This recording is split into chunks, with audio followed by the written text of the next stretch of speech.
Era uma vez, em uma casa aconchegante na esquina da Rua dos Sonhos, dois gatinhos cinzas chamados Cinza e Terra. Eles eram irmãos e adoravam explorar cada cantinho de seu lar. Um dia, enquanto a casa estava tranquila e os humanos estavam fora, Cinza e Terra ouviram um som estranho vindo da sala. Vrum! Vrum! Era um som que eles nunca tinham ouvido antes. Curiosos, eles se aproximaram cautelosamente e viram um pequeno robô redondo deslizando pelo chão.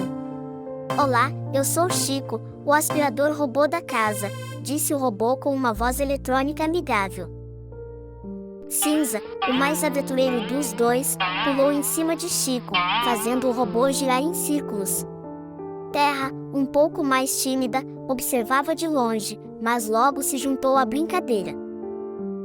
Juntos, eles descobriram que Chico não era apenas um aspirador, mas também um amigo que contava histórias sobre as partículas de poeira que ele coletava, cada uma com sua própria aventura.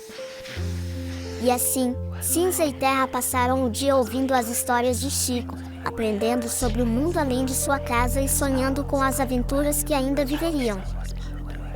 E eles viveram felizes para sempre, com um novo amigo que mantinha a casa limpa e os corações cheios de histórias e alegria.